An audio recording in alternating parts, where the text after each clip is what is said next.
সুস্থ। বাংলাদেশের সব ডাক্তার ফেল, সিঙ্গাপুর নিয়ে ফেল করে আছে, ইন্ডিয়া নিয়ে ফেল করে আছে। এখন তার আর কোনো উপায় নেই, সব ডাক্তার ফতোয়া দিচ্ছে তুমি মরে যাবা, মরার আগে ওষুধ খালিও খাতি পারো, ভাত খালিও খাতি পারো, বিষ খালিও খাতি পারো। এখন ওই লোক কয় যে মরেই যদি যাই তার আর খাইয়ে বা ওষুধ খাইয়ে লাভ কি, ভালো ভালোই খাই যা পড়াতে চাই। ছেলেরা কয় যে বাপের জন্য জীবনে শ্রেষ্ঠ তদবিরটা একটু করি, একটু লন্ডন নিয়ে যাই।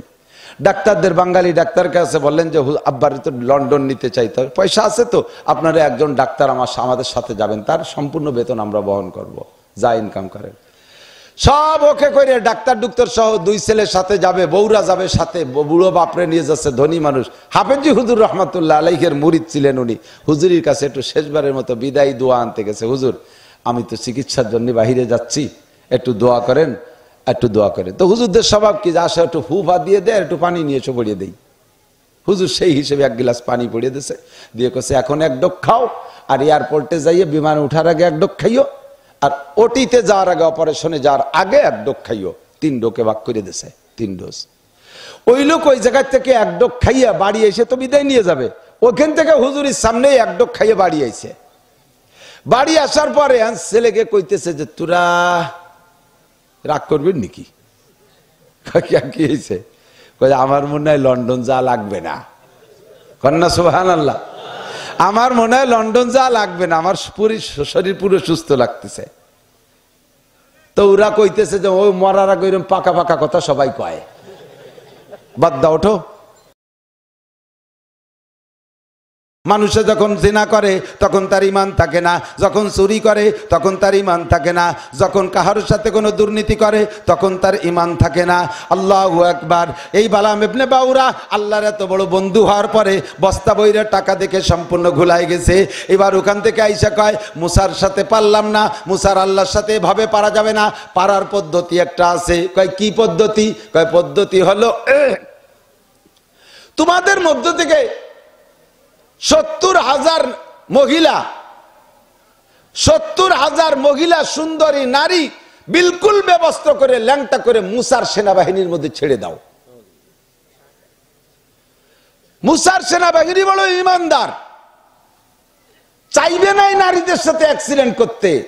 70,000-এর ভিতরে একজন না একজন যদি অ্যাক্সিডেন্ট করে ফেলা দেয় তাতেই তোমাদের কিল্লা ফাতা।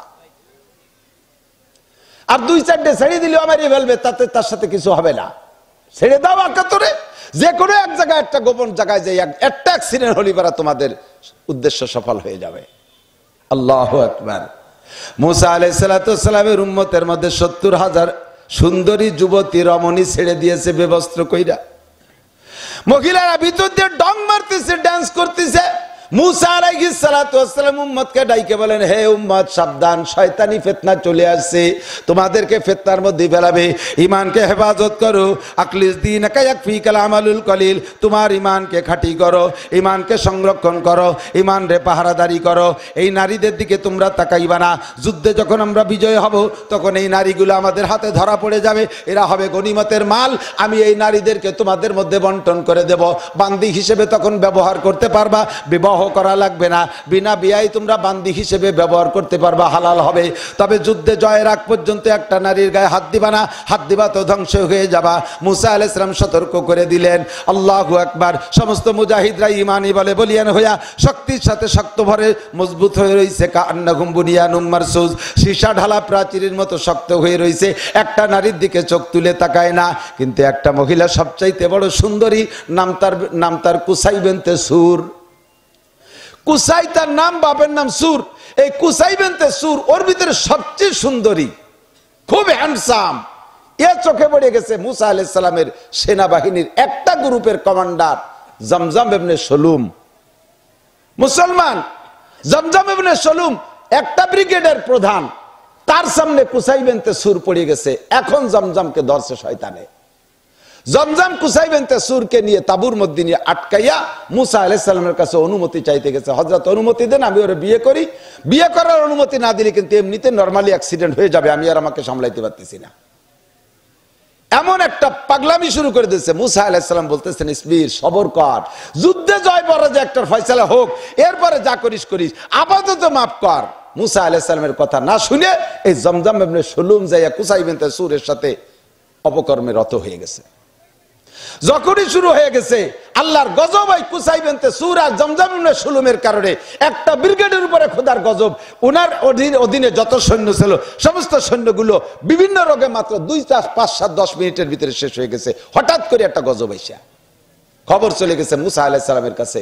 মুসা আলাইহিস সালাম আশ্চর্য, সাথে সাথে হারুন আলাইহিস সালামের ছেলে, তাকে মুসা আলাইহিস সালাম পাঠাইছে। সে ছিল আরেকটা ব্রিগেডের প্রধান। বলেছে তাড়াতাড়ি যাও, জমজমকে তুমি এক্ষুনি বিচার করো। ওরা জেনায় রত ছিল। হযরত হারুন আলাইহিস সালামের ছেলে যাইয়া একে কোপে 2টারে 2 ভাগ করে ফেলাইছে। বিচার হয়ে গেছে, খোদার গজব উঠে গেছে। বাকি যে সংখ্যা ছিল তাই নিয়ে কমে আমালাকার সাথে যুদ্ধ করে মুসলমান বিজয় লাভ করছে। আমি বলতে চাইছি, মুসা নবী উপস্থিত, হারুন আলাইহিস সালাম উপস্থিত, সমস্ত মুসলমান মুজাহিদ যারা যুদ্ধের জন্য গেছে, এখানে খোদার গজব আসার কোনো প্রক্রিয়া নাই। সে জায়গাও একটা নারী সংক্রান্ত ঘটনাকে কেন্দ্র করে একটা ব্রিগেড ধরে খোদার গজবে চলে গেছে, ধ্বংস হয়ে গেছে। ও মুসলমান, সারা জীবন ভরে ওয়াজ করব, সারা জীবন ভরে ওয়াজ শুনবো। আপনাদের আমাদের মেয়ে ছেলেরা এখান থেকে যাতায়াত করবে।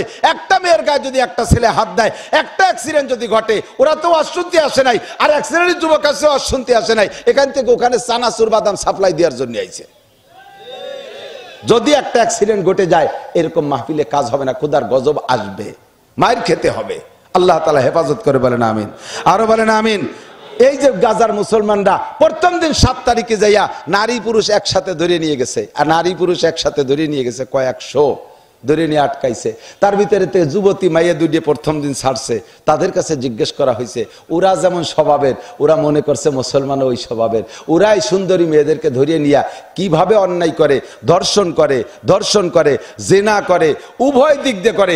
এরপরে তাদের সাথে শারীরিকভাবে আরো অনেক নির্যাতন, সিগারেটের আগুন দিয়ে সেক দেয়, এরপরে লাস্ট ফিনিশিং মারে, রড পোড়াইয়া লাল করে পিছনের রাস্তা দিয়ে ঢুকই দিয়ে মাথায় দিয়ে হেমার দিয়ে পিঠে বের করে দিয়ে এভাবে শহীদ করতেছে মেয়েদেরকে পর্যন্ত। ওরা মনে করছে যে আমাদের মেয়েদেরকে নিয়ে বুঝি এই আচরণ করছে। যেই 2 মেয়েকে প্রথম দিন ছেড়ে দিয়েছে, ইসরায়েলি সৈন্যরা তাদের কাছে জিজ্ঞেস করছে, সাংবাদিকরা, তোমাদের সাথে হামাসালারা কেমন আচরণ করছে? ওরা বলতে বাধ্য যে তোমরা যাদের সাথে যেই অন্যায় করতেছ আজ 75 বছর পর্যন্ত, তারা আমাদেরকে ধরে এনেছে, তাদের বিপক্ষে তোমাদের এই আচরণ করা ঠিক না। মানুষ বলতে যদি মানুষ বলা যায়, মানুষ হিসেবে যাকে বলতে হয় তারাই হলো অরিজিনাল হামাসবাসী।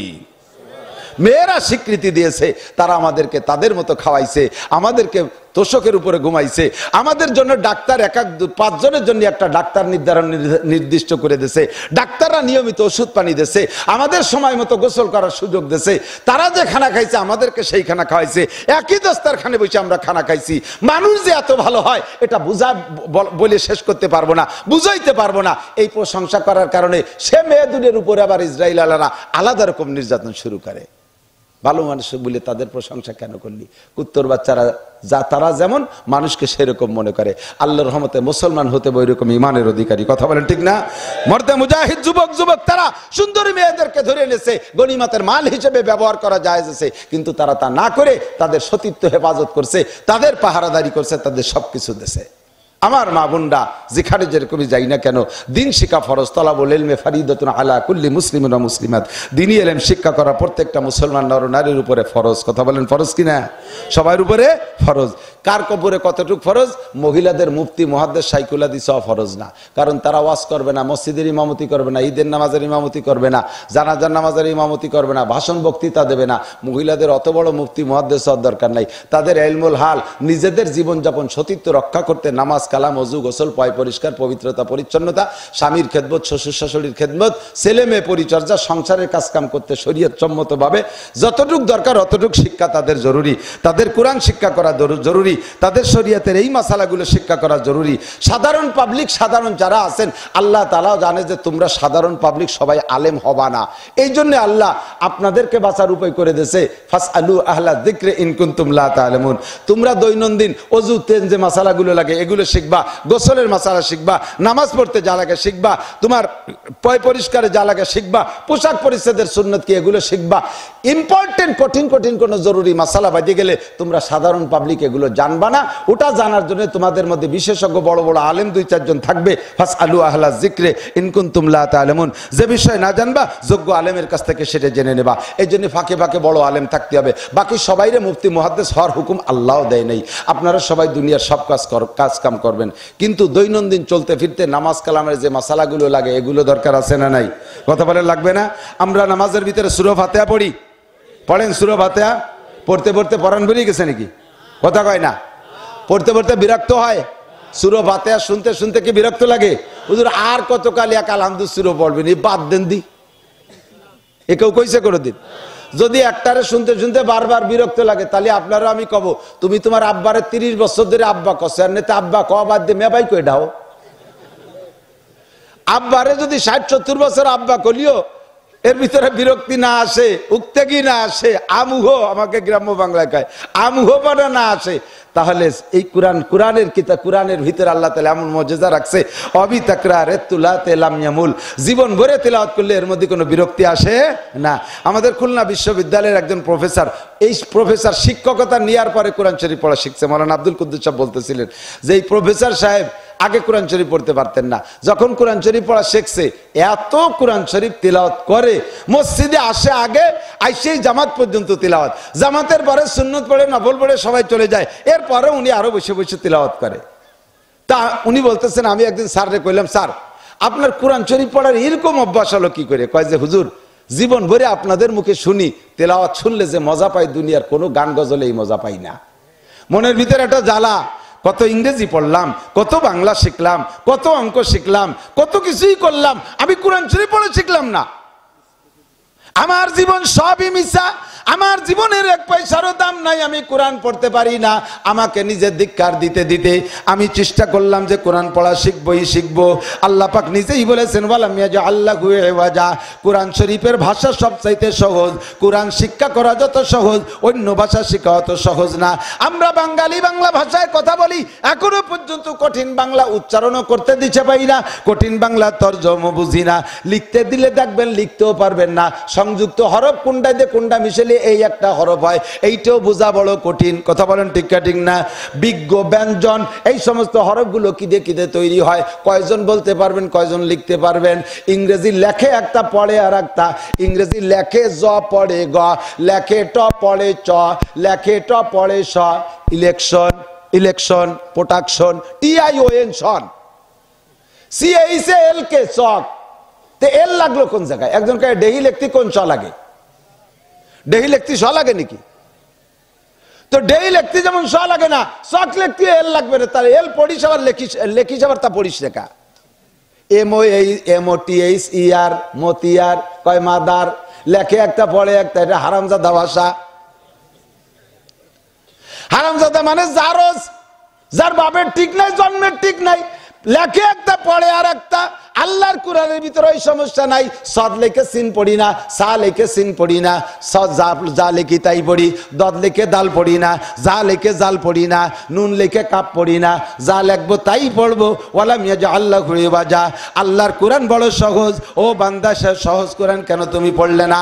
ইংরেজি বিদেশিদের ভাষা পড়তে পেরে নিজে গর্ববোধ করো, অবিরাম ইংরেজি বলতে পারলে তোমাকে নিজে নিজে বড় গর্ববোধ করো। আল্লাহর কোরআন কেন পড়া শিখলে না রে প্রফেসর? কিয়ামতের ময়দানে যদি আল্লাহ পাক জিজ্ঞেস করে কি জবাব দেব?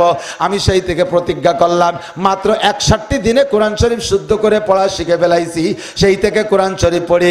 এবার উনি বললেন, আমি যেদিন থেকে কোরআন শরীফ পড়া শিখেছি সেই দিন থেকে আজ পর্যন্ত আমি 30 খতম কোরআন শরীফ পড়েছি। মুসলমান পাবলিক জেনারেল, শিক্ষিত অশিক্ষিত, একজন প্রফেসর হইয়া হাজারো ব্যস্ততার মধ্যে যদি তার এই আধা বয়স অতিক্রম হওয়ার পরে যদি সে কোরআন শরীফ শিক্ষা কইরা 30 খতম কোরআন শরীফ পড়তে পারে, তাহলে তুমি কেন পারবা না? কি জবাব দিবা আল্লাহর কাছে? এরপরে উনি বলেন, কোরআন শরীফের ভিতরে এই মজা আমি পাই, তিলাওয়াত আমি করি, এক খতম শেষ হইতে না শেষ হওয়ার সঙ্গে সঙ্গে আর এক খতম আমি শুরু করে দিয়ে তারপরে আমি থামি, নইলে আমি আর কোরআন শরীফ থেকে থামি না। কোনোদিন সূরা নাস পড়ে সাদাকাল্লাহুল আযীম পড়ে আমি শেষ করে দেই না, সূরা নাসের পরে আবার আলহামদুলিল্লাহ সূরা পড়া, আলিফ লাম মিম যালিকাল কিতাবুল লা রাইবা ফি উলাইকা আলা হুদাম মির রাব্বিহিম পর্যন্ত পড়া আর এক খতমের সূচনা করে দিয়ে তারপরে আমি থামি, আবারও খতম পড়তে তালে থাকি। আমার জীবনের শেষ পর্যন্ত কোরআন শরীফ পড়তে চাই। আল্লাহর কোরআনের ভিতরে যেই মজা দুনিয়ার অন্য কোনো তার মধ্যে সেই মজা পাওয়া যায় না। সূরা ফাতিহা প্রথম সূরা পারেন শুনবো দুই একজনের কাছ থেকে? হ্যাঁ, যুবক গে ধরি আগে, কারে ধরবো? মোটা দেহে একজনে ধরি না। মোটা কয়জন কাঁপিয়ে গেছে? আল্লাহ আমারে না কয় এত মানুষের মধ্যে। জিজ্ঞেস করলে অর্ধেকের বেশি লোক ইনশাআল্লাহ পারবেনই না, আর যারা থাকবে তারা শুদ্ধই হবে না। কতক্ষণ? সূরা ফাতিহা এর নাম অনেকগুলো নাম, 13-14টা নাম আছে, অথবা কেউ বলে 18টা নাম। তার ভিতরে একটা নাম সূরা ফাতিহা। কোরআন শরীফ, ফাতিহা মানে খুলনেওয়ালা। কোরআন শরীফ খুলেই সূরা ফাতিহা, সূরা ফাতিহা যে কোরআন শরীফ খুলতে হয়, এই জন্য ফাতিহা। আর একটা নাম হলো সূরাতুশ শিফা, ঔষধ, চিকিৎসার সূরা। পড়ে আপনি ফু দেন, যে কোনো রোগ সুস্থ হয়ে যাবে। কোন সুবহানাল্লাহ।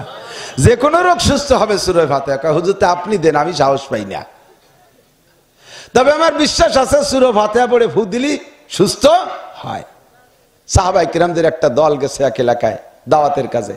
ওই এলাকায় যাইয়া ওনারা তাবু গাড়ি আশপাশে দাওয়াতের কাজ করে, ওনাদের খাদ্য সংকট, মহল্লায় কিছু খাবারের তাকাজা পেশ করছে, তা কেউ খাইতে দেয় নেই। হাদিস, পরিষ্কার হাদিস। তো খাবার চাইলে খাবার দেয় নাই। তখন ওনারা একটু মনক্ষুণ্ণ, এর ভিতরে তাবুর মধ্যে রয়েছে, এর মধ্যে ওই কমের নেতারে সাপে কামড়াইছে। সাপে কামড়াইলে তারা যত প্রকার চেষ্টা আছে সব চেষ্টা করে ব্যর্থ হয়েছে।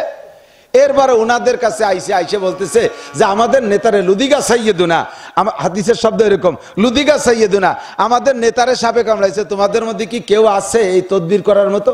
সাহাবী একজন উঠে কয়, হ্যাঁ হ্যাঁ, আমি তো এইগুলো বেশি করি। আগে পরে অভ্যাস আছে নাকি জানি না, উনি কইতে আমি পারি এগুলো করতে। কি কয়, তোমাদের নেতার সাপের বিষ নষ্ট করে দিতে পারি। কি দিবা বলো, উজরত কি দিবা বলো, যদি সুস্থ হয় কি দিবা? উনি বলে তুমি চাও কি চাও? কয় যে আমি যদি ঝাড়ফুঁক করে সুস্থ করে দিতে পারি তাহলে 30টা ছাগল দিতে হবে সদকা।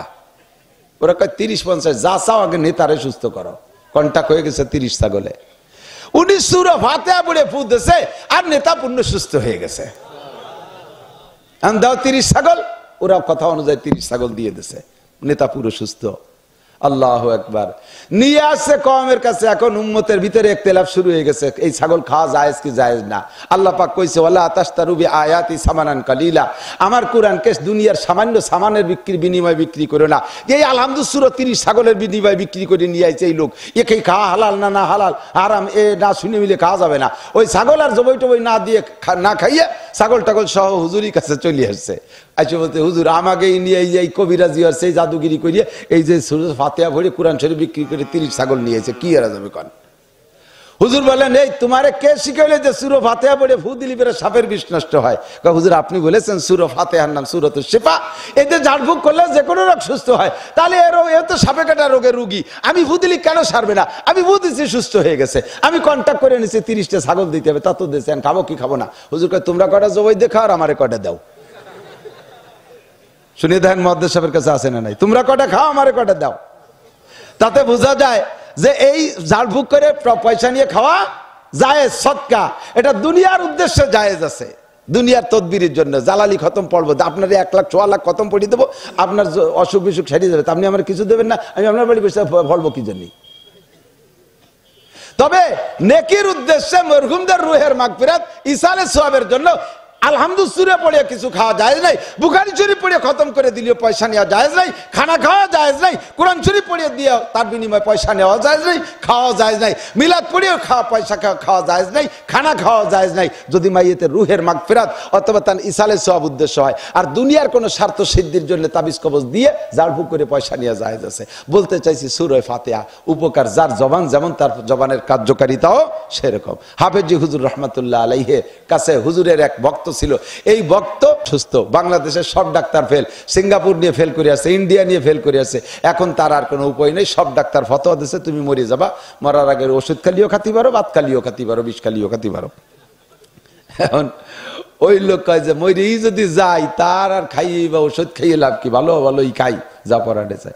ছেলেরা কয় যে বাপের জন্য জীবনে শ্রেষ্ঠ তদবিরটা একটু করি, একটু লন্ডন নিয়ে যাই।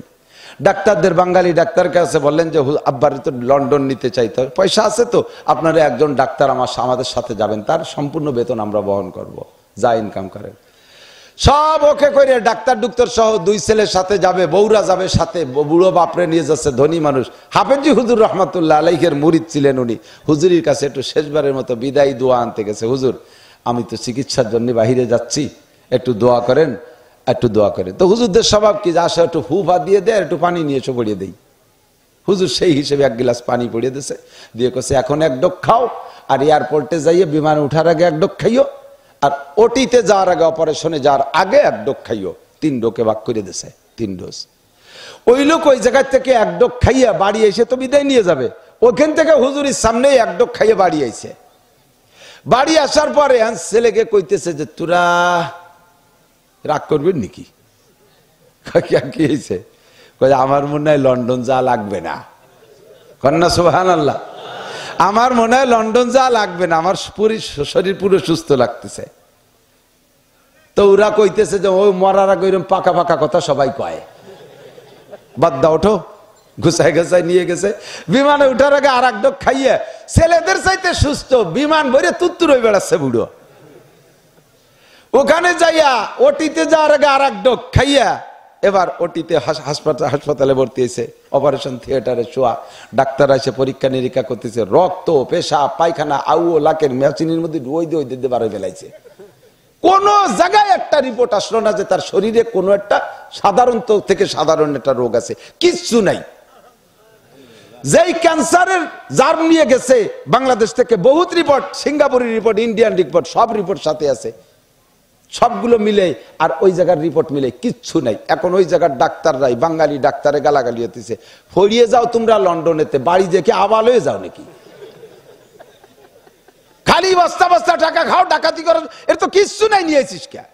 স্যার এই রিপোর্ট কে আমরা লিখিনি, রিপোর্ট তো আপনাকে এই লন্ডনের মেশিনই তো রিপোর্ট দিয়েছে, এই লন্ডনের তো মেশিন নিছি আমরা, তাতে দিলি কি করবো? নাই তো কোনো ওষুধ, রোগ নাই। এখন বলতেছে যে এ কি তোমরা চিকিৎসার পরে আর লাস্ট চিকিৎসা কি? তখন ডাক্তাররা বলতেছে স্যার এক মুরব্বী হুজুর আছে আমাকে দেশে, তার কাছে গেছিল, একটু পানি ভরিয়ে দিচ্ছে, সে কি দিয়ে কি আসছে তা জানি না, তাই খাইছে 2-3 ডোক, এছাড়া তার কোনো ওষুধ পানি খাইনি। তো বলতেছে সেই পানি কি একটু আছে বোতলে? দেখা যায় বোতলের তলে একটু পানি আছে। তো পানি ঠুক দাও, তো পানি নিয়ে গবেষণা করি। পানি মেশিনি দিয়ে গবেষণা করে দেখে ওই পানির ভিতরে ওই লোকের দেহের মধ্যে যে ক্যান্সার ছিল, ওই ক্যান্সারকে ধ্বংস করে ক্যান্সার থেকে সুস্থ করার জন্য যে ঔষধ মেডিসিনের দরকার, ওই পানির মধ্যে সেই মেডিসিন আছে। বাঁচায় কে? মারে কে? শেফা কে দেয়? আমি এক ডাক্তারের কাছে ওষুধ নিছি, নিয়েই হাঁটা দিছি, ডাক্তার কয় দাঁড়ান হুজুর, ওষুধের একটু জাড়িয়ে দেই। জাড় ভুক করে না, ওষুধের একটু জাড়িয়ে দেই। আমি ওষুধের আবার জাড়ে কে? কয় যে ওষুধের কোনো ক্ষমতা না, আমি ওষুধটা জাড়িয়ে দেবো, তারপরে ওষুধই কাজ হবে। বড়ি কয়টা নিয়ে সুরো ফাতেহা পড়ে ফু দিয়ে কয় জানেন খানকে। ওষুধের কি ক্ষমতা আছে? ক্ষমতা আছে সুরো ফাতেহার। কথা বলেন। প্রযুক্তির যুগে, বিজ্ঞানীর যুগে কথা বললে মানুষের মানতে কষ্ট হয়, ডাক্তার সাহেব মানে না, হুজুরকে ঝাড় ফুকে কাজ হয় মানে না। না মানতে ডাক্তার সাহেবের সাথে হুজুর একটু কৃত্রিম ঝগড়া লাগাই নিয়েছে, ঝগড়া বাধাই কয়ে এই কুত্তো থাম, হুজুর ওই ডাক্তারের কাছে কুত্তো থাম, আল্লাহর কালামে কাজ হয় না তোর, ওষুধই কাজ হয়, থাম কুত্তো। কয়ার সাথে সাথে সাদা ডাক্তার লাল হয়ে গেছে। পকেটে ছিল আয়না খুলে দেয় যে স্যার দেন যে আপনার চেহারাকে আগের মতো হচ্ছে না, ফাল্টি গেছে। ডাক্তার কয়ালে কোন জোকারের বেলায় পড়লাম, এর রাগারাগির মধ্যে এবারে কি শুরু হয়ে দিল। কয় স্যার দেখেন চেহারা ঠিক আছে নাকি? কয় না, চেহারা লাল হয়ে গেছে। আপনারে ভালো কিছু কইনি, শুধু কুত্তো কইছি। জগতে, প্রাণী জগতে সবচাইতে নিকৃষ্টতম একটা প্রাণী, সেই নামটা আমার মতো নাপাক মুখ দিয়ে শুধু কুত্তো উচ্চারণ করে আপনাকে বলছি, তাতে যদি সাদা চেহারা লাল হয়, আমার আল্লাহ পাকের কালাম, কালামে পাক কোরআনে কাজী করিম, আমার আল্লাহর কালাম দিয়ে যদি ঝাড়ফুঁক করি, কেন চেহারা পরিবর্তন হবে না? কথা বলেন। কেন শরীর পরিবর্তন হবে না? কেন চেহারা পরিবর্তন হবে না? কুত্তো শব্দ যদি সাদা চেহারা লাল হয়, তাহলে আলহামদুলিল্লাহ কেন সাদা চেহারা লাল হবে না, লাল চেহারা সাদা হবে না? আমানতু বিল্লাহ লা ইলাহা ইল্লাল্লাহু মুহাম্মাদুর রাসূলুল্লাহ। সূরা ফাতিহা পড়েন, আমাদের হুজুরদের কাছে নিয়ে আসেন ঝাড়ফুঁক করার জন্য। আমি মা চাচিকে কই, এই দুনিয়ায় সবচাইতে বড় কবিরাজ হলো মা, সবচেয়ে বড় ডাক্তার মা, সেকেন্ড ডাক্তার আব্বা। সন্তানের ব্যাপারে, কারণ তাদের দোয়ায় সন্তান সুস্থ হয়, ঔষধ লাগে না। রাতের বেলা বাচ্চা মরে ভাব বিছানে ফেলাই থুইয়া মা 2 রাকাত নামাজ পড়ে সিজদায় পড়ে মালিকের কাছে যদি প্রার্থনা করে, রব্বুল আলামিন, আল্লাহ আমার পূর্ণ বিশ্বাস, আল্লাহ আমার সন্তানকে ফিরিয়ে দিতে হবে। আমি মা, তুমি বলেছো মায়ের দোয়া তুমি কবুল করতে মাঝখানে কোনো ওসিলা লাগে না। আমার সন্তানের জন্য আমার দরখাস্ত, আল্লাহ আমার বাচ্চাকে তুমি সুস্থ করে দাও। মা সিজদাতে মাথা উঠাইতে উঠাইতে আল্লাহর রহমতে বাচ্চাকে আল্লাহ সুস্থ করে দেবে। মা যদি হয় মুসা আলাইহিস সালামের মায়ের মতো ইমানদার মা, তাহলে সাগরে ফেলানো সন্তানকে আল্লাহ তাআলা আবার কোলে ফিরিয়ে দেয়। মা যদি হয় ইব্রাহিম আলাইহিস সালামের মায়ের মতো মা, বাগরে দিয়ে তার সন্তানরে পাহারাদারি করে বাচ্চাকে আবার মায়ের কোলে ফিরাইয়া দেয়। কথা বলেন ঠিক ঠিক না? মা যদি হয় ইমানদার, তাহলে ওই মায়ের সব কথা আল্লাহ পাক কবুল করে। ও মা, আপনি হবেন সবচাইতে বড় কবিরাজ। বাচ্চারা কান্নাকাটি করলে হুজুরি কাছে নিয়ে আসে, হুজুর কয় কলা গাছের ছুটা উঠে নিয়ে আসো। কলা গাছের ছুটায় কয় ফু দিয়ে, কয় জবাইন দিয়ে দাও, দাও 20টা, 1 ফুটি 20টা। বারহাল হুজুরদের একটা ইনকাম সোর্স, সমালোচনার দরকার নাই। হুজুরের যে ফু দেয় এটা হলো ইমামতি বাঁচানোর ফু আর 20 টাকা দামের ফু। আর মা যে ফু দেয় এটা কলজের থেকে আসে। কতক্ষণ বাচ্চায় কান্দে, কোলে করে নিয়ে ঘুরবেন, আলহামদুলিল্লাহ পড়ে ফু দেবেন, সূরা ইয়াসিন গুনগুন করে পড়ে তারে শোনাবেন। কিছু না পারেন কমপক্ষে সূরা নাবার আম্মা তাসালুন 30 নম্বর পারার প্রথম সূরার মধ্যে পাবেন আয়াতটা, ওয়াজআলনা নাওমাকুম সুবাতা, ওয়াজআলনা নাওমাকুম সুবাতা। এই আয়াতটা বারবার আওয়াজ করে করে বাচ্চার কানে শোনাই শোনাই হাঁটবেন আর শোনাইবেন, আর আপনি তেলাওয়াত করবেন, আপনার মুখে তেলাওয়াত করবেন, বাচ্চাই শুনবে। 5 থেকে 10 মিনিট শুনাইলে ইনশাআল্লাহ বাচ্চার কান্নাকাটি বন্ধ হয়ে যাবে, বাচ্চা ঘুমায়া যাইবে। এই সূরার নাম সূরাতুল ফাতিহা। আলহামদুলিল্লাহি রাব্বিল আলামিন। নামাজের মধ্যে পড়া ফরজ, নামাজের মধ্যে পড়া ওয়াজিব। নামাজের ওয়াজিব কয়টি? 14টি। জোরে বলেন কয়টি? নামাজের ওয়াজিব কয়টি? 14টি। তার ভিতরে একটা সূরা ফাতিহা পড়া। বলেন, সূরা ফাতিহা পড়া। সূরা ফাতিহা ছাড়া নামাজ হয় না। হাদিসে আছে লা সালাতা ইল্লা বিফাতিহাতিল কিতাব। তবে আমাদের ইমামের পিছনে যদি নামাজ পড়ি, মাসালা শুনে নেন, হুজুর আছে সাথে পাশে ওয়াজ করতে, আমার সাহস একটু বেশি হয়, আটকে গেলে উনি কয়ে দিবেন। হাদিসে আছে লা সালাতা ইল্লা বিফাতিহাতিল কিতাব, সূরা ফাতিহা ছাড়া নামাজ হবে না। এই সূরা ফাতিহা যদি ইমামের পিছনে আমরা নামাজ পড়ি, ফরজ নামাজ, সুন্নাত নামাজ, বেতের নামাজ, রমজান মাসে সুন্নাত নামাজ তারাবি পড়ি, বেতের নামাজ পড়ি, ওক্তীয় নামাজ 12 মাস কাল পড়ি। যার নামাজে ইমাম আছে তার নামাজে মুসল্লির কোনো কিরাত পড়া লাগবে না, সূরা ফাতিহা পড়া লাগবে না, অন্য কোনো কিরাতও পড়া লাগবে না। কয় হুজুর একেবারে চুপ করে দাঁড়ায় না থাইয়ে কিছু পড়ি, তোমার যদি ভর্তি কয় তাহলে বড়, তা বড় তাই নেই কি বড়, যা ভরছে তাতে 7 আয়াতে 5 7 35টে ভুল। তুই ও 7 না পড়ি চুপ করি থাক, যা পড়িছিস ওতে আরো নষ্ট করে ফেলাবে, পড়িস নে, তোর সুযোগ দেশে। আমাদের হানাফি মাযহাবের মাসলাক, আল্লাহর রহমতে এই সুযোগটা আমরা পেয়েছি, কাজে লাগাবো। ইমামের পিছনে যখন দাঁড়ানোছি, আরে সুন্নাত নামাজ, নবীও মানুষ, আমিও মানুষ, নবীর সুন্নাত, কিয়ামতে নবীর সাথে একটা কোয়ালিশন অন্যভাবে করে নিতে পারবো। কিছু করতে পারি না, সাইডে দাড়ি নিয়ে গেছি, আমার দাড়ি করা দেখে নবী খুশিতে যদি সুপারিশ করে তাহলে মাফ করে দিতে পারে। এই সুন্নত নামাজের দিক নবী খেয়াল নাও করলে না করতে পারে, কিন্তু ফরজ নামাজ তো আল্লাহর হক, ওটা আল্লাহ বুঝে আদায় করে নেবে। সে জায়গায় আল্লাহ সুযোগ করে দিয়েছে। নবী বলেন, মান কানা ফি সালাতি ইমামুন ফাকিরাতুল ইমামি লাহু কিরাতুন। যার নামাজে ইমাম আছে তার ইমামের কিরাতি তার কিরাত, তার সূরা ফাতিহা পড়া লাগবে না, সূরা ফাতিহা পড়া লাগবে না। ইমাম যখন পড়ে ছেড়ে দেবে গায়রিল মাগদুবি আলাইহিম ওয়ালাদ-দাল্লিন, যদি জাহেরি কিরাত হয়, আপনি যদি শুনেন গায়রিল মাগদুবি আলাইহিম ওয়ালাদ-দাল্লিন, সঙ্গে সঙ্গে আপনি বলবেন আমিন। এই আমিন আপনি জোরেও বলতে পারেন, আস্তেও বলতে পারেন, আপনারে নিষেধ করি না, জোরে বললে বলতে পারেন, আস্তে বললে বলতে পারেন, 2 রকমই আপনি বলতে পারেন। তবে যদি বলেন যে জোরেই বলতে হবে, জোরেই বলতে হবে, জোরে না বললে হবে না, তখন আপনারে আমি বলবো আস্তেই বলতে হবে, জোরে বললে হবে না, আস্তেই বলতে হবে। কারণ হাদিসে আছে আল্লাহ নবী বলেন, মান ওয়াফাকা তামিনুহু তামিনাল মালায়েকা গুফিরা লাহু মা তাকাদ্দামা মিন যামবিহি। যার আমিন ফেরেশতার আমিনের সাথে মিলে যাবে, এ খেয়াল করেন, যার আমিন ফেরেশতার আমিনের সাথে মিলে যাবে, তার সব গুনাহ মাফ। তাহলে আমার আমিনটা ফেরেশতার আমিনের সাথে মিলাতে হবে না? এই ফেরেশতার আমিনের সাথে আমার আমিন মিলানোর 2টা দিক।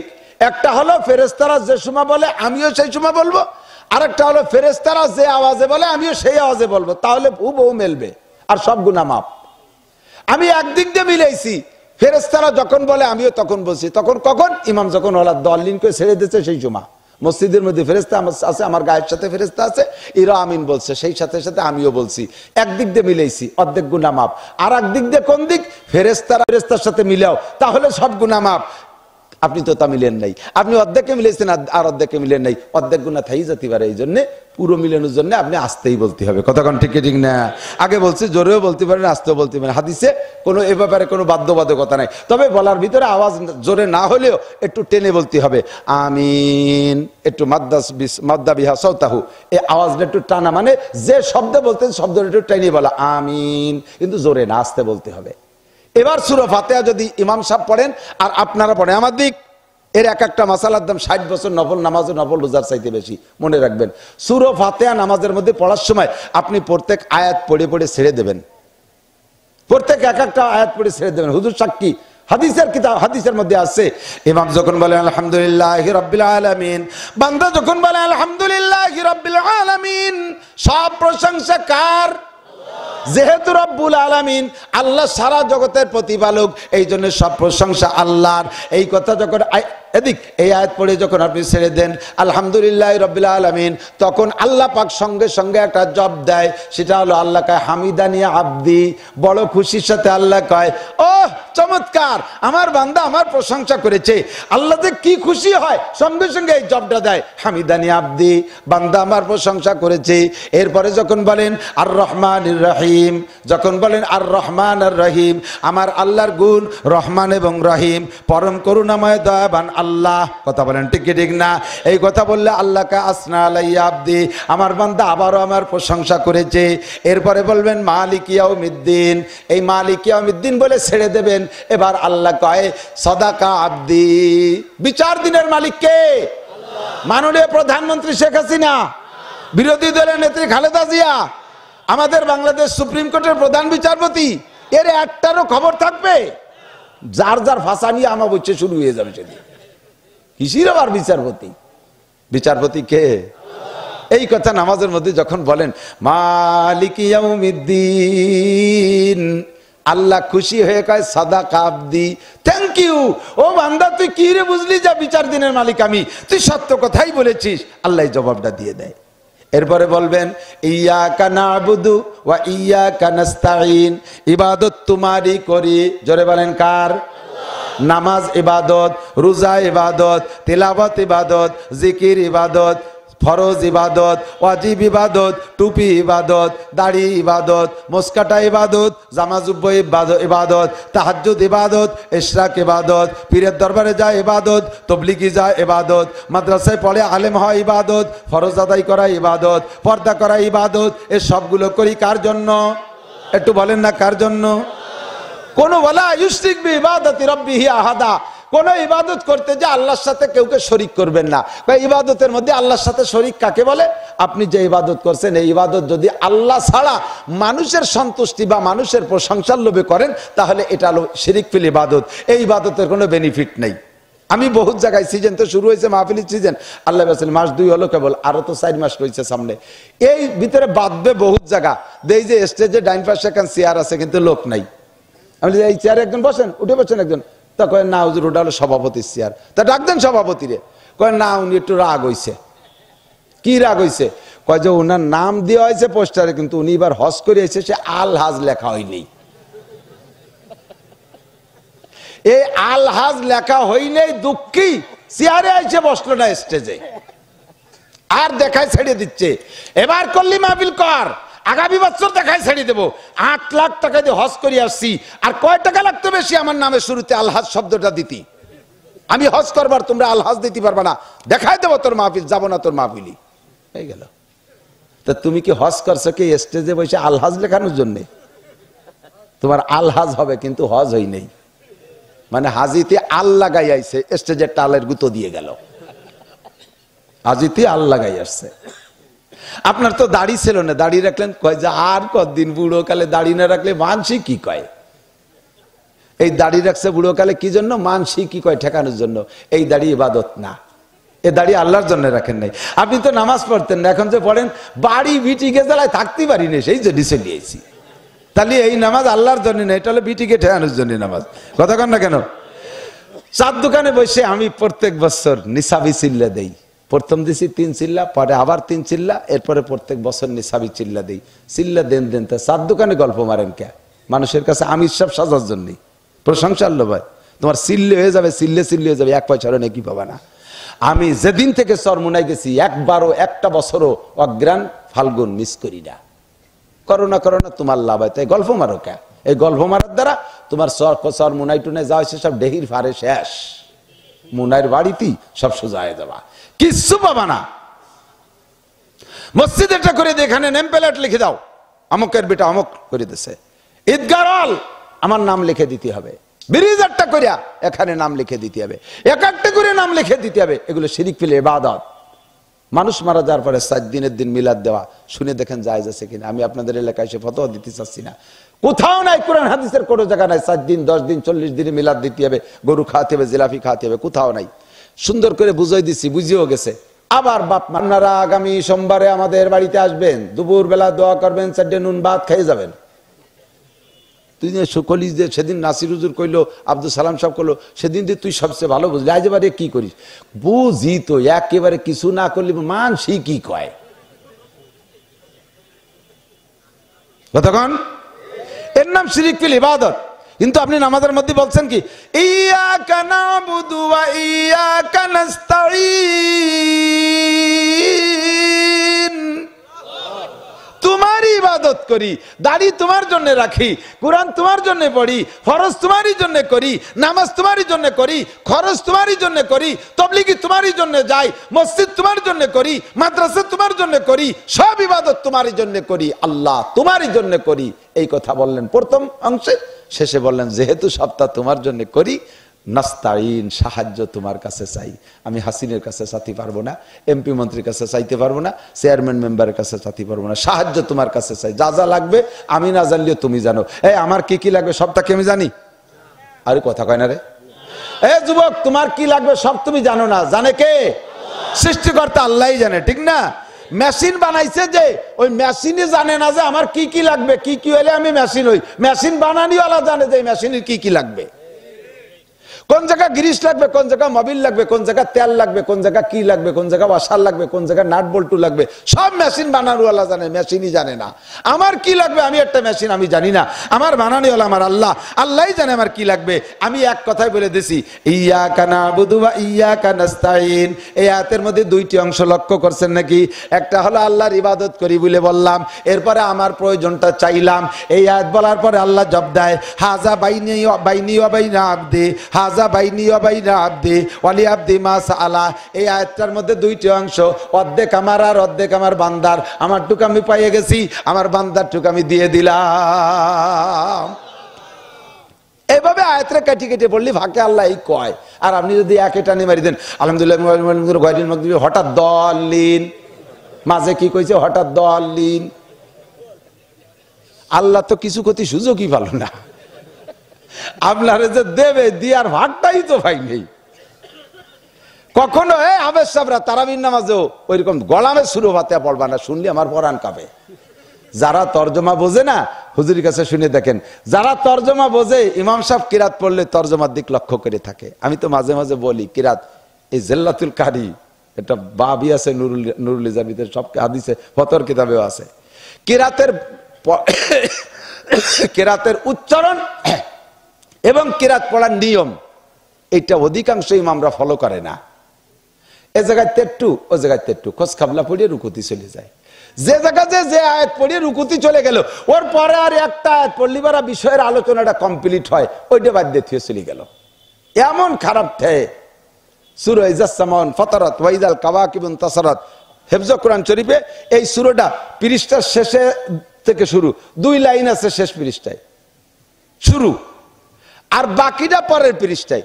এই শুরুর 2 লাইনে এই পৃষ্ঠাতে না পড়িয়ে ওই পৃষ্ঠা যে আনতে পাইছে সেই জায়গাতে শুরু করে। প্রথম 2 লাইনই তোর কি ক্ষতি হচ্ছে? এইরকম বাংটা কেন পড়িস? প্রথম রিকাতে ওয়াইলুল লিকুল্লি হুমাযাতিল লুমাযা, দ্বিতীয় রিকাতে আলাম তারা। নামাজ হবে না তা না, নামাজ হইয়া যাইবে, কিন্তু তর্জমাগত মিল কইরা কোরআন শরীফে সেইভাবে সাজানো। প্রথম রিকাতে আলাম তারা, দ্বিতীয় রিকাতে লিলাফি পড়বেন। কারণ আলাম তারা লিলাফির ভিতরে কঠিন মিল। আলাম তারার ভিতরে ঘটনা কি? আলাম তার আল্লাহ বলেন আলাম তার কাইফা ফাআলা রাব্বুকা বিআসহাবিল ফিল, হে নবী তুমি কি দেখো নাই, তারা কি দেখে নাই আমি আল্লাহ পাক রব্বুল আলামিন আসহাবে ফিলের সাথে আব্রাহা বাদশার হস্তি বাহিনীর সাথে কি আচরণ করেছি। আলাম ইয়াজআল কাইদাহুম ফি তাদলিল ওয়া আরসালা আলাইহিম তায়রান আবাবিল, তাদেরকে তাদের সমস্ত ফেরেববাজি আমি ধ্বংস করে দিয়েছি, ষড়যন্ত্র আমি নস্যাৎ করে দিয়েছি, মিডিয়া ছিল, মাধ্যম ছিল, পদ্ধতি ছিল।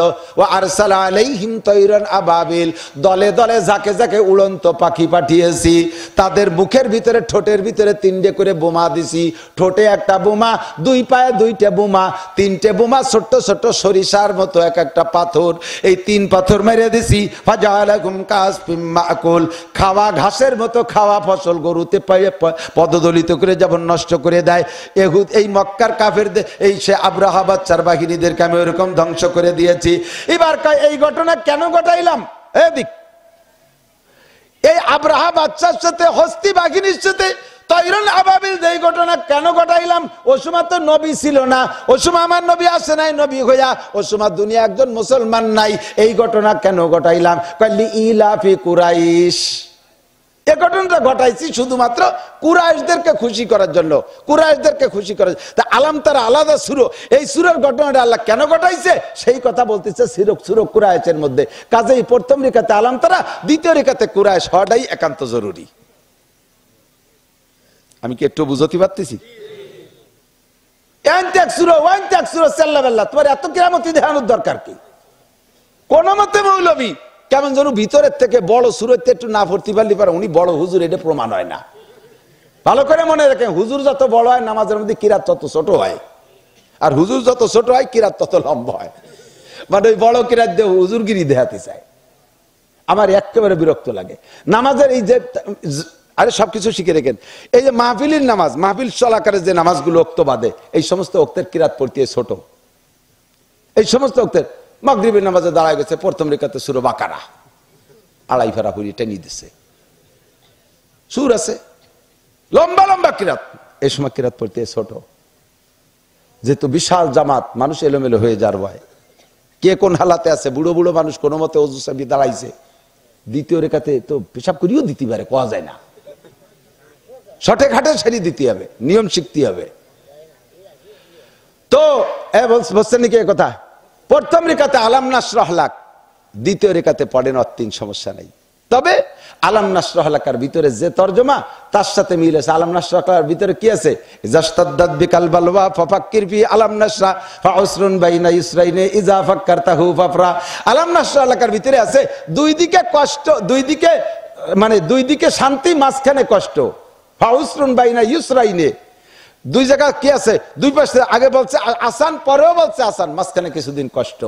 এরপরে সূরা ইজাজার ভিতরে আছে আপনার ফাতা, জয়, কামিয়াবি। কাজেই তরজমাগত দিক দিয়ে সহজ এবং শান্তির দিক দিয়ে দুটোর মধ্যে মিল আছে।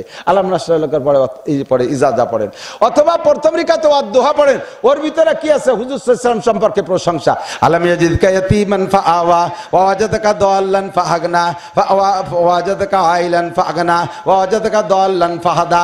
নবী পাককে বলতেছেন তুমি ছিলে অভাবী, তোমারে আমি ধন সম্পদ দিয়েছি, তুমি ছিলে এতিম, তোমারে আমি আশ্রয় প্রশ্রয় দিয়েছি, তুমি ছিলে কিছু জান্নাওয়ালা, তোমাকে আমি যোগ্য বানাই দিয়েছি। এরপরে দ্বিতীয় সূরা আলাম নাশরাহ লাকা সাদরাক, এ জায়গা আবার নবীকে সম্বোধন করে, হে নবী আপনার সিনাকে কি আমি খুলে দেই নাই?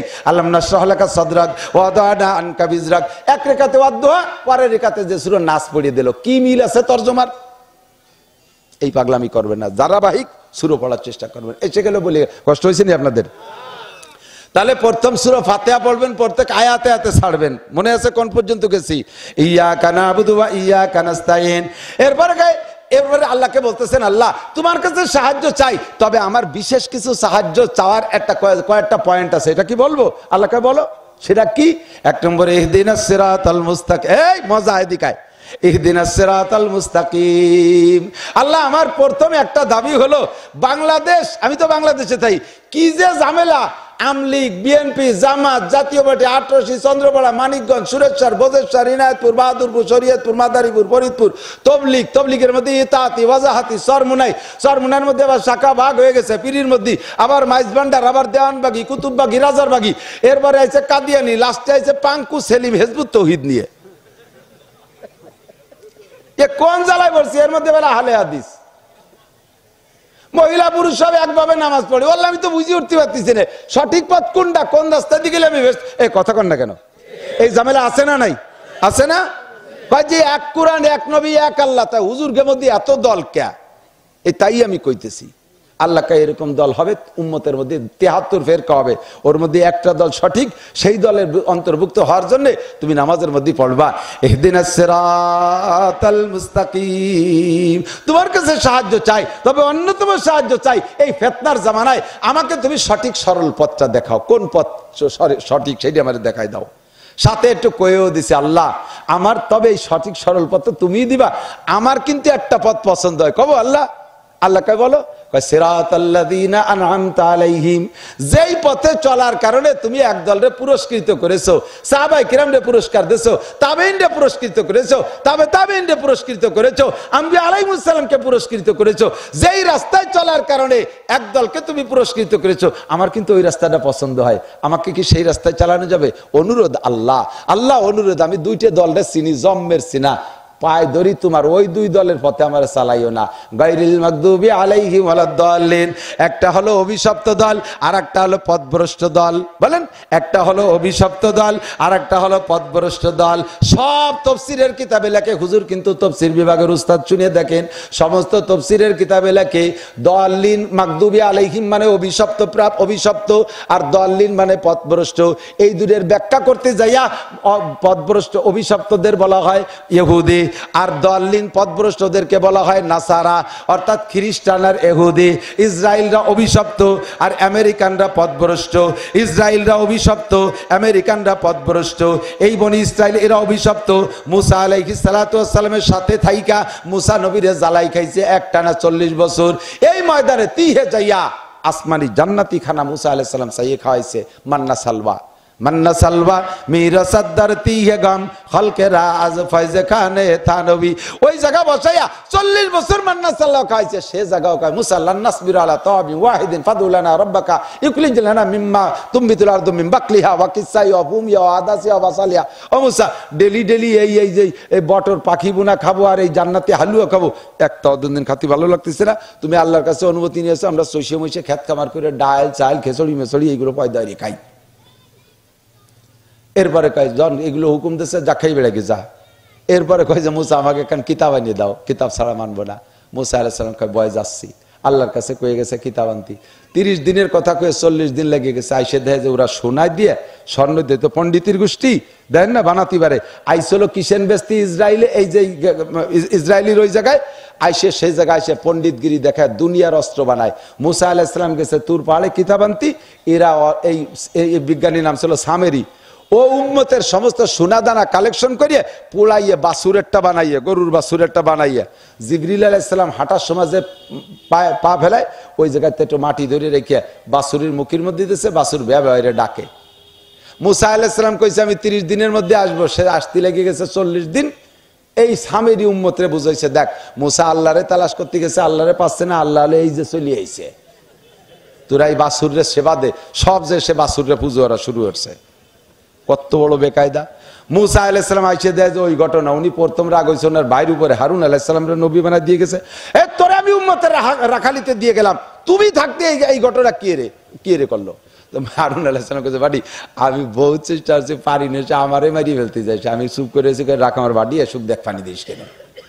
এই শয়তানগুলো আমার খুব ভয় দিছে, মেরিয়ে ফেলতে চাইছে। তো যাইয়ে মুসা আলাইহিস সালাম সামেরিরে পিঠ মুড়াই দিয়ে বাঁধ দিয়ে সরের উপরে খুঁটো গাড়িয়ে বাঁধতে তুইছে, হেনে থাকবি, না খেয়ে মরবি, লামে সাসা, ওর সাথে কোনো কারো সম্পর্ক নাই, সবাইরে নিষেধ করে দিছে, স্বামীর সাথে কথা বলবি না। ওই জায়গাতে না খাইয়ে শুয়ে মরিয়ে গেছে, বাসুরডারে ফোড়াই ফেলাইছে। এরপরে এই উম্মত কয় যে মুসা তুমি তৌরাতে কি লিখে আনছো কও। মুসা আলাইহিস সালাম কি তোকে ভাষা ঠিক কর, আমি লিখছি কিন্তু আল্লাহ পাঠাইছে। হয়তো তো যাই হোক ফলো দেই কি লেখছে। লেখছে ওর মধ্যে 1 নম্বরে জামায় যদি কাপড়ি যদি ময়লা লাগে ধুইলে পরিষ্কার হবে না, ওটু কেটে ফেলতে হবে। ওরা কয় এটা সম্ভব না, বাদ দাও, পরের পৃষ্ঠা পড়ো। পরের পৃষ্ঠে হলো গায়েও যদি ময়লা লাগে ধুলি সাফ হবে না, ওই গাছতে চামড়া ওইটু কেটে ফেলাই দিতে হবে। এটা সম্ভব না, এটা আল্লাহ লেখে না, এটা তুমি নিজে লেখছো। গ্যাঞ্জাম শুরু হয়ে গেছে। এরপরে কয় তারপরে এটা কি লেখছে কও। তারপরের পৃষ্ঠায় লেখছে যদি কেউ কবিরা গুনাহ করে আস্তাগফিরুল্লাহ পড়লে কাম হবে না, আত্মহত্যা করে যার জীবন সে শেষ করে না দিলে গুনাহ মাফ হবে না। কইতে মোটেই সম্ভব না। তুমি নিজে নিজে বসে আমাকে পর রাগ হইয়ে এই কঠিন কঠিন মশলা লেহে নিয়েছে, তাই না? পারবো না, একটা আমল করতে পারবো। মুসা আলাইহিস সালাম কয় আল্লাহ কোন জ্বালায় বলো কাগে রাখালিয়তে আমারে পাঠাইছো। এখন কথা মানবি কি হলি? কয় যে এই কথাগুলো আল্লাহ নিজেই বলবে আর আমরা নিষ্কালে শুনবো, তাহলে মানি। মুসা আলাইহিস সালামকে আল্লাহ বলে ওয়াজ এখন আমার ওয়াজে কাজ হবে না, ওয়াজ তোমার নিজের করা লাগবে। আল্লাহ কয় ডাইকে নিয়ে 72 জন, 12 কম 6 জন করে 72 জন, তোরা 2 ভাই সহ এই 72 জন যাইয়া আল্লাহর ওয়াজ শুনতে ময়দানে বসছে। লক্ষ লক্ষ ফেরেশতা আল্লাহ তাআলা নাজিল করে দিয়ে মজলিসটাকে একেবারে ঘন করে ফেলাইছে, সূর্যের আলো মাটিতে পড়তে দিচ্ছে না। এবার ফেরেশতাদেরকে বললেন তোমরা জি জি জি জি শব্দ করো, যাতে বাহিরের কোনো আওয়াজ না ঢুকতে পারে।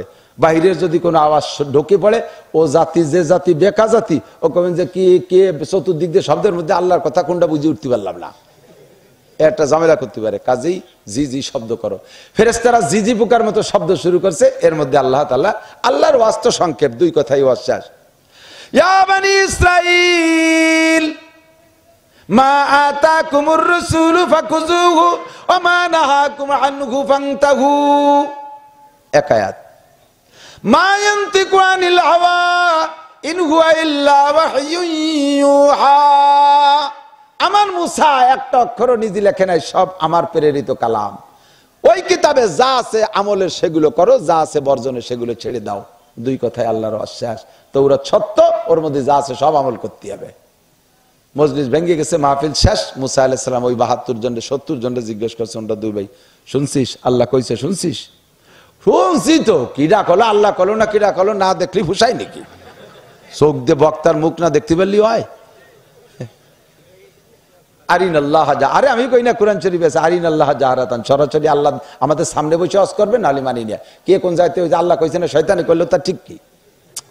মুসা আলাইহিস সালামকে আল্লাহ আমি আর পারতেছি না জাতি ছাড়া। আল্লাহ কয় ঠিক আছে অপেক্ষা করো, এখন থেকে তোমার কাজ শেষ, আমি ওয়াজ করতেছি শুরু করছি, আমি ওকে সামনে যাব। জিব্রাইল আর মিকাইল রে পাঠাই দিয়ে, আজরাইল আর মিকাইল রে পাঠাই দিয়ে 2 পাশে 2 জন দাঁড়াইছে আকাশ জোড়া বডি করে ওই 72 জনের সামনে করে। মুসা আর হারুন আলাইহিস সালাম বাদে এই 2 জন এমন বেগে চিক মারছে 2 ফেরেশতা, 70 জন জায়গায় শেষ। মাগদুবি আলাইহিম, খোদার গজব শুরু হয়ে গেছে। এই গজবে 70 জন শেষ। এখন মুসা আলাইহিস সালাম দুশ্চিন্তায় পড়ে গেছে, আল্লাহ এ তো তুমি রাগেই মারছো ঠিক আছে, কিন্তু এই যে নেতৃস্থানীয় 70 জন এগে যদি এনে মারিয়ে থুয়ে যাই, আমার বাড়ি উঠার কায়দা নেই। ওই উম্মত তো ওগেই বংশধর, কবে না যে মুসা তুমি এইভাবে গুছাই গুছাই নিয়ে নিয়ে দল দলে আমাকে মারা শুরু করছো, পায়ে ধরি আল্লাহ বাঁচাই দাও। আল্লাহ পাক আবার 70 জনকে জিন্দা করে দিছে। মুসা আলাইহিস সালাম এবার জিজ্ঞেস করছে, এই আল্লাহ আছে বিশ্বাস হয়? কয় যে হুজুর বিশ্বাস হয় মানে এই জায়গাতে বাড়ি চলেন, আগে একবার মরছি বাঁচছি, আর মরলি বাঁচবো না রে, সরেন তাড়াতাড়ি। বাড়ি চলে আসছে। এখন উড়াইছে বলতেছে, এই উম্মাত সবাই তো অপেক্ষায় রয়েছে, ভিআইপি মেহমান আল্লাহর সাথে দেখা করে আসতেছে, 6 লক্ষ বনি ইসরাইল ওত পাইতে বসে আছে, গেট টেট বানায় প্যান্ডেল করে বসে রয়েছে, ইন্ডাস করবে। যে বলতে হুজুর আজকে থেকে আপনাকে 2 বার কোনো ওয়াজ লাগবে না, ওয়াজ সব আমরা করব। এবার ওরা ওয়াজ করতে, বনি ইসরাইল সাবধান, মুসা যা বলবে তাই শুনবি, একটা কথা উল্টো পাল্টা করার কায়দা নাই। এ তৌরাত সম্পূর্ণ আল্লাহ নাজিল করা কিতাব, এর সাথে বেয়াদবি করলে বাঁচবি না। একটু সুযোগ আল্লাহ দিয়েছে, সেই কথাটা যদি মুসা আগেতেই বলতো তাহলে তার এত ঝামেলার মধ্যে যেতাম না। মুসা আলাইহিস সালাম গাই কি সুযোগ দিয়েছে? কয় যে আল্লাহ বলছে যে যেটা পারো আমল করিও, না পারলি দরকার নাই, এরকম একটা সুযোগ আল্লাহ দিয়েছে। মুসা আলাইহিস সালাম কয়, এই শয়তান কোন সময় কইছে? কয় যে কইছে এক ফাঁকে, আপনি খেয়াল করেন নাই। তোরা 70 জন মরিও গেলে আমরা 2 ভাই সবসময় তাজা, কইলি আর আমরা খেয়াল করলাম না, লাগাই নিছে গেঞ্জাম। এরপরে আল্লাহ পাক রব্বুল আলামিন রাগ করে পাহাড় একটা উঠে ওদের মাথার উপরে বসাই দিয়েছে। আমি তো হাফেজ না বিদায় আয়াতগুলো সব বলতে পারতেছি না, কোরআন শরীফের আয়াতের তর্জমা আমি বলতেছি। পাহাড় একটা তাদের মাথার উপরে বসাই দিয়েছে, এমন কুদরতি পাহাড়, ছোট ডারো মাথায় থেকে, বড় ডারো মাথায় থেকে, শুয়ে থাকলেও মাথায় বাঁধে, দাঁড়ালিও মাথায় বাঁধে, এই পাহাড় সরে না। এত বড় পাহাড় যদি মাথার উপরে থাকে তাহলে কোনোটাই উঠতায়, কখন ছাড়িয়ে দেয় একেবারে পেছিয়ে যাবো তলে তাইয়ে। বইতে বইতে কইছে, মুসা আল্লাহরে কও এই পাহাড় সরাও, আর জীবনে তোমার উল্টো করবো না। মুসা আলাইহিস সালাম বললেন, আল্লাহ এবার বাপ ভালো, সরাই দাও পাহাড়টা। বিসমিল্লাহ। আমি মাগদুবি আলাইহিম বুঝানোর জন্য কিচ্ছারা বলতেছি শটে কাটে মাথায় মাথায়। পাহাড় সরাই দেওয়ার পরে আবার কর্মকারের লোহা সেই আকাম, নামাজ নাই, রোজা নাই, পর্দা নাই, পশিদা নাই, সব উল্টো পাল্টা শুরু করছে। মুসা আলাইহিস সালাম কয় তোরা কি করলি? একটু আগে আমি তোকে নিয়ে তার আল্লাহর সামনে যার কায়দা নাই, পদে পদে উল্টো পাল্টা করবি, আর তাই নিয়ে আমি বারবার কব এবার আমি করতে পারবো না কিছু। কয় যে অত বড় পাহাড় মাথার পর থাকলি তওবা না করি পারা যায়? মুসা আলাইহিস সালাম কয় আল্লাহ কি জাতি তুমি আমার দেশে উম্মত। আল্লাহ কয় এখন থেকে ওয়াজালা আমার আমল চলবে, তোমার আর কাজ শেষ, এখন হবে গজব। শুরু হয়ে গেল বন্যা, তুমুল বন্যা, সমস্ত মানুষের এই গলা সমান পানি, এক টুকটারও গলা সমান, 10 হাত লম্বা যেটা তারও গলা সমান, একই পানি। রয়েছে কয়দিন থাকা যায় কন্দি দেই? একান্ত বদমাইশ যেগুলো সবগুলো সব গজবে শেষ। ওই সময় যারা খালেস তওবা করছে আল্লাহ তাআলা তাদেরকে বাঁচাই দিয়েছে, তাদেরকে নিয়ে উম্মত গঠন করছে। এর নাম হলো মাগদুবি আলাইহিম। আমাদের দোয়া সূরা ফাতিহার ভিতরে গায়রিল মাগদুবি আলাইহিম ওয়ালাদ-দাল্লিন,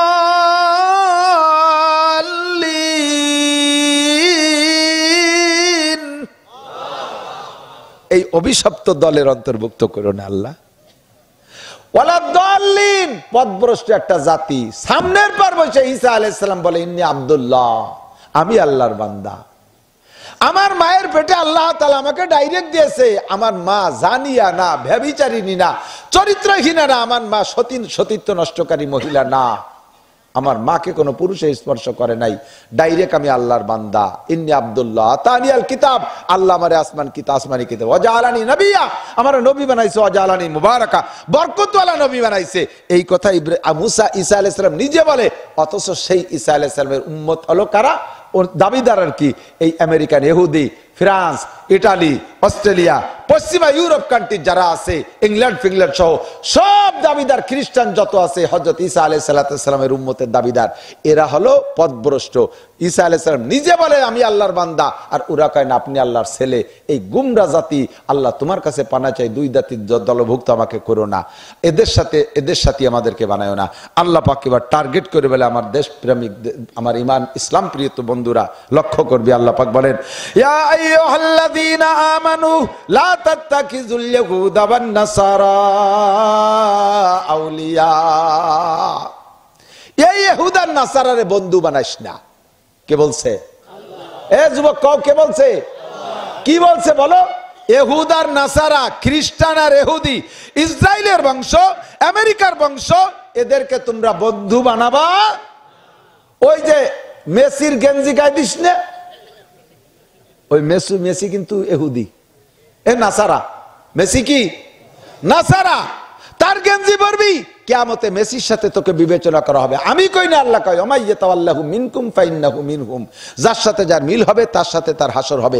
খোল মেসির গেঞ্জি, বাদ দে মেসির চুল, ওই পশ্চিমে প্লেয়ারদের মতো চুল কাটিস, চুলি মিলাইয়া একসাথে গরু সাজরানোর মতো সাজরাবে। অসিকাল্লাযীনা কাফারু ইলা জাহান্নামা যুমারা, পাছাই তুলে দলে দলে পিটেতে জাহান্নামে নামাবে। তওবা কর, আজকে থেকে পাক্কা প্রতিজ্ঞা, আমি যতটুকু পারি ইসলামের উপকার করব, আর মরণ পর্যন্ত এই যুবক আমার দিক, মরণ পর্যন্ত প্রতিজ্ঞা, আমার জীবনে যতটুকু সম্ভব আমি কাফেরদেরকে ক্ষতি করব। কথা কয় না? কাফেরদেরকে, তারা যদি আমার উপকার না করে, তারা যদি আমার ক্ষতি করে, আমি কেন তার সাথে এত সম্পর্ক রাখতে যাব? আমার মাননীয় প্রধানমন্ত্রী পর্যন্ত বলে দিচ্ছে, সেদিনকে ওয়াইসি মিটিং এ যাই বলে আসছে, আমরা আজীবন ফিলিস্তিন বাইতুল মুকাদ্দাসের পক্ষে, ইসরায়েলের পক্ষে না। বাংলাদেশ পাসপোর্ট যারা করছেন খুলে দেখতে পারেন, ওর মধ্যে একটা জায়গায় লেখা আছে শুধুমাত্র ইসরায়েলে ভিসা হবে না, ইসরায়েল বাদে বিশ্বের সব জায়গা ভিসা হবে, ইসরায়েলে হবে না। প্রধানমন্ত্রী পর্যন্ত আমাদের বাংলাদেশের সরকার ফিলিস্তিনের পক্ষে, ইসরায়েলের বিপক্ষে। তোমাকে নিশ্চিন্তে এখন ফিলিস্তিনের পক্ষ সমর্থন করতে কোনো সমস্যা নাই। ওদের সমস্ত পণ্য পরিহার করব, ওদের কোনো পণ্য ব্যবহার করব না, আরএফএল এর কোনো পণ্য কিনবো না, ব্র্যান্ড কোম্পানির কোনো পণ্য কিনবো না।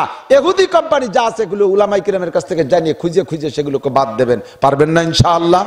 ওদের প্যান্ট পরবো না, ওদের মডেলের প্যান্ট পরবো না, ওদের মডেলের কোনো পোশাক পরবো না, ওদের মডেলে দাড়ি রাখবো না, ওদের মডেলে চুল কাটাবো না, ওদের মডেলে কোনো কিছু করবো না। এমন কি এমন পাক্কা প্রতিজ্ঞা করা উচিত মোমেনের জন্য যে আমি আরবি না শিখে ইংরেজি শিখবো না, ইংরেজি শিখবো মাত্র একটা উদ্দেশ্য, সেটা হলো আমি যদি ইংরেজি বলতে পারি বহির্বিশ্বে ইংরেজকে দাওয়াত দেব, কলেমার দাওয়াত, এই উদ্দেশ্যে।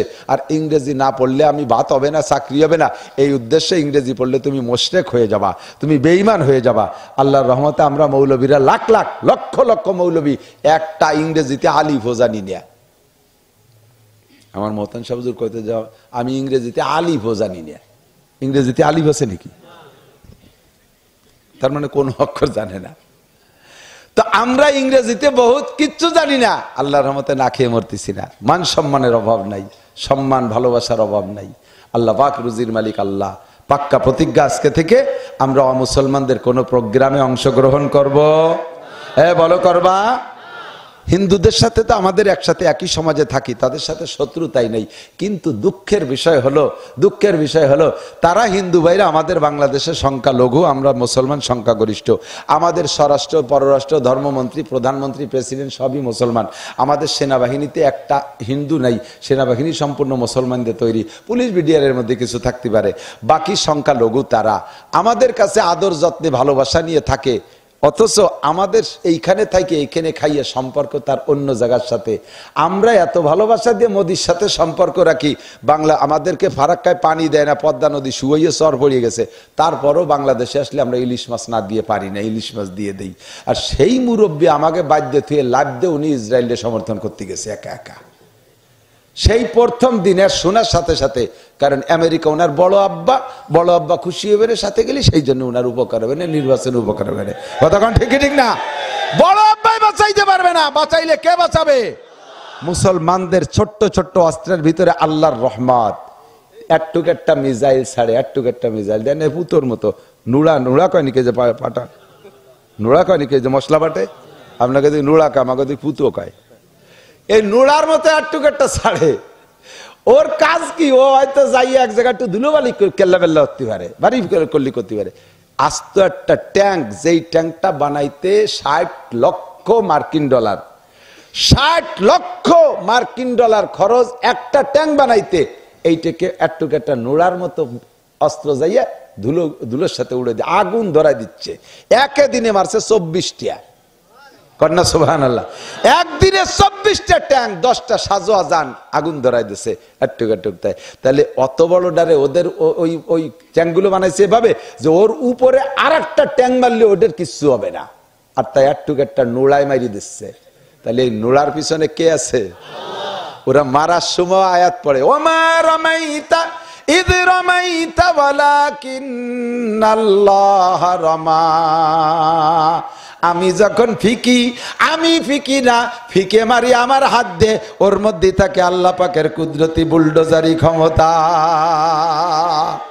মাত্র নিরস্ত্র একটু বন্দুক আওয়াজ আমার পাটান উড়ো নিয়ে এই নিয়ে লাইগা গেছে আল্লাহর রহমতে। এখনো পর্যন্ত হামাস আর ফিলিস্তিনের হেজবুল্লাহ, লেবাননের হেজবুল্লাহ, ফিলিস্তিনের হামাস বাহিনী, গাজার হামাস বাহিনীকে এখনো পর্যন্ত দুমাইতে পারে নাই। উপর দিয়েছে বোমা মারে, বিল্ডিং মারে, সাধারণ পাবলিকরে মারে। ওর নাম যুদ্ধে জয় না, যুদ্ধে জয় হলো সেনাবাহিনীকে দুর্বল করতে পারা। তোমরা যতটুকু ধমক দাও তার চাইতে জোরে ধমক দেয় আবার মুজাহিদরা, তার চাইতে জোরে ধমক দেয় মুজাহিদরা। তোমাদের শুধু ধমক সার, আল্লাহর রহমতে মুজাহিদরা কাম সাইরা দেবে, বিশ্বাস হয়। কাদের দলে আপনারা? ফিলিস্তিন না ইসরায়েল? ইসরায়েল না ফিলিস্তিন? বলেন ফিলিস্তিন, ফিলিস্তিন জিন্দাবাদ, জিন্দাবাদ ফিলিস্তিন, ফিলিস্তিন বাইতুল মুকাদ্দাস, বাইতুল মুকাদ্দাস। ইহুদিদের চেলারা, হুশিয়ার সাবধান, ইহুদিদের চেলারা জো বাইডেনের 2 গালে লাথি মারো তালে তালে।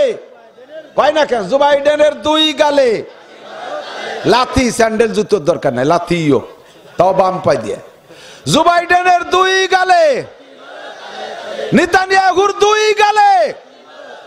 বিশ্বের মুসলিম জেহাদ করো, একাও না, একাও জেহাদ করো। বিশ্বের মুসলিম আপাতত জেহাদ, ওদের সমস্ত পণ্য ত্যাগ করলাম। এই যাটু কয়দিন ধরে করছি না, 1 মাস ধরে বলতেছি। এই দিনের মধ্যে, এই কয়দিনের মধ্যে সারা পৃথিবীতে পণ্য পরিহারের যে জেহাদটা চলছে, তাতে তাদের অর্থনীতিতে 15% ধস এসে গেছে। বলেন না আলহামদুলিল্লাহ, বলেন আলহামদুলিল্লাহ। আমরা যদি বইরে বছর কই তো অত না খাইয়ে মরি যাবেন, আল্লাহ বাঁচানি ইনশাআল্লাহ। ইনশাআল্লাহ কিছু করতে পারিনি, একটুক তো করতে পারি। আল্লাহ তাআলা তৌফিক দিক, বলেন আমিন। ঈমান বাঁচানোর জন্য এই মুহূর্তে উপায় নাই, চতুর্মুখী ফিতনা। আহলে হক উলামায়ে কেরাম যা বলবে এটা মানবো না ইনশাআল্লাহ, কোনো মতামতি নাই। ফিতনা আইছে আহলে হাদিস ফিতনা, ফিতনা আইছে হিজবুত তাওহীদের পাঙ্কু সেলিম। এই পাঙ্কু সেলিম সেমরা সেমরি বিটা বেটিকে নিয়ে একসাথে জাইয়ে নামাজ পড়িয়ে দিচ্ছে। ফেরেশতারা লজ্জায় ওকে দিকে কোনো ফিরিও তাকায় না। শয়তান বমিয়ে দেয় পাঙ্কু সেলিমের ফাজলামি দেখলি। বাড়ি পর্দা পুশিদা করব, ইহুদিদের সমস্ত পণ্য ত্যাগ করব। এই যুবক, পাক্কা সিদ্ধান্ত, জীবনে কোনোদিন হিন্দুদের কোনো প্রোগ্রামে ধর্মীয় অনুষ্ঠানে যাব তাদের কোনোটা খাবো, তাদের কোনো মানে আনুষ্ঠানিক যে সমস্ত আনন্দ আছে এগুলো আমরা উপভোগ করব না। ঠিক আছে তো ইনশাআল্লাহ। এর মধ্যে একজন মুরব্বী বানাই গেলি কি ডাকারে কি শিখেবে কন্ত? বেশির বেশি রান্না বান্না পিকনিক খাওয়া খাই শেখা যেতে পারে, ভালো ভালো। কিন্তু আলেমের সাথে গেলে নামাজ শেখা যায়, অজু শেখা যায়, গোসল শেখা যায়, কোরআন শেখা যায়। ঠিক কি ঠিক না? আল্লাহ তাআলা আমাদের তৌফিক দান করে, বলেন আমিন। যেই মসজিদের উদ্যোগে আমাদের মাহফিলের সিজন তো শুরু, সামনে আরো 4 মাস ধরে মাহফিল হবে, দিতে দিতে বিরক্ত হয়ে যাবেন। কর্তৃপক্ষ একটু দাবি করছে যদি আজকে আপনারা তো মানে প্রত্যেকের তৌফিক অনুযায়ী একটু মহাব্বতের সাথে আল্লাহর ঘর মসজিদের সুবাদে যেহেতু মাহফিল, আমরা মসজিদে কিছু দিয়ে যাই জিহাদের নিয়তে, যে আমাদের দানটা বাইতুল মুকাদ্দাসে দেওয়ার মতো ইনশাআল্লাহ নেকি হবে।